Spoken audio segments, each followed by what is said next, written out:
Hi, my name is Emily Madill. I'm here with what I call my weekly happiness video where I read aloud my weekly featured article. This week's article is a brand new one that I've just written. It's called How to Stick with Your Goals Through Setbacks and Rejection. Are you good at setting big goals and dreams?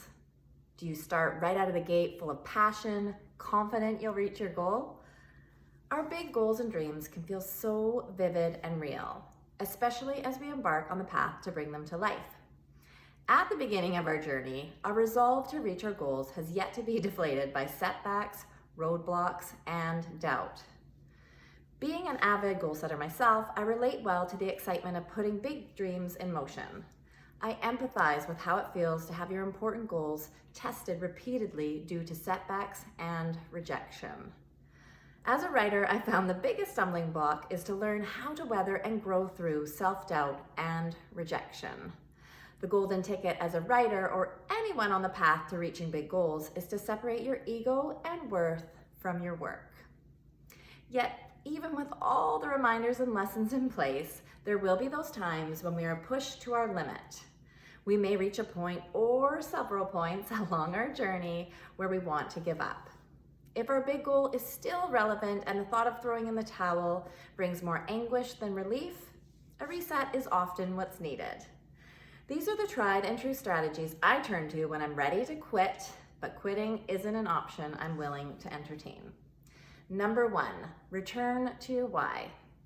As we get swept up in the doing of reaching our goals, there is a tendency to feel buried in the minutia of it all. When we feel stretched to our limit, it's easy to forget why we ever started toward our big goal in the first place. This is when we need to take a step back, along with several deep breaths, and return to the beginning. Reignite your passion by bringing to mind the main reason you put your dream in motion. Why do you want to bring your dream to life? Who will be impacted by you reaching your dream? How will you change?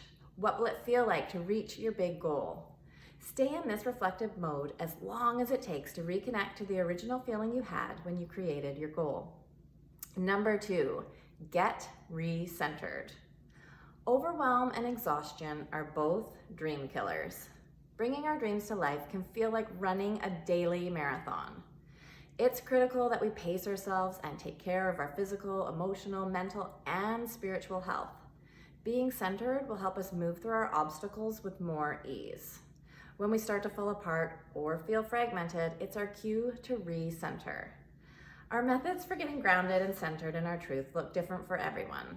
Some ideas to start include getting adequate sleep on a consistent basis, taking regular breaks to get outside for fresh air and fresh perspective, practicing healthy boundaries so you don't overcommit your time and energy resources, connecting to your physical senses through exercise, yoga, meditation, prayer, or whatever that looks like to you. Number 3, focus on your journey. It's disheartening to experience setbacks and rejection on the path to reaching our big goals. The bigger the goals, the bigger the obstacles. It's not always easy to dust ourselves off and get back up, particularly when we've been trying for what feels like forever, and that lucky break seems to come for everyone but us. If you find yourself feeling this way or comparing your journey to others, you aren't alone, but do whatever you can to stop. When we are measuring our journey against someone else's, it's our red flag to take a step back and regroup. My favorite Mark Twain quote I go to over and over again is, "Comparison is the death of joy." This will always be true. Stay in your own lane and focus on your journey. Number 4, remove illusions around how it's supposed to be. The path to reaching our big goals is rarely linear. Instead, it will zig and zag and require us to recalibrate our course and stay open to traveling in uncharted territory. When we're in the thick of the doing, it's easy to lose sight of the excitement and adventure. Many of us want to micromanage all the steps and hows toward reaching our big goals. But when we remove the illusion around how we think it's supposed to be, and we instead stay open to the mystery and excitement of how it's actually unfolding, it becomes much easier to stick with our big goals through setbacks and rejection. Being a dreamer and big goal setter makes you an adventurer. So buckle up and remember, you're on an adventure. And finally, number 5, start from where you are. Instead of quitting the race, simply slow down. I've used this mindset shift many times in my years of being a runner. The discomforts of getting through a long run can feel similar to the discomforts of experiencing setbacks along the path to reaching big dreams. Both can feel physically and mentally exhausting. When we are exhausted, it's easy to ignite our monkey mind or negative part of our brain that's willing us to give up and quit.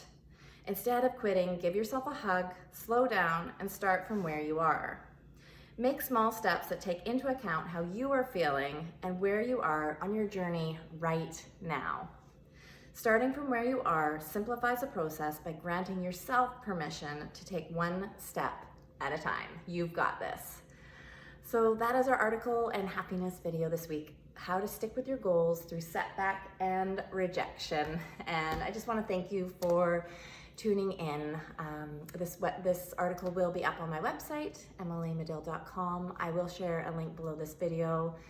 It also will be up on thriveglobal.com.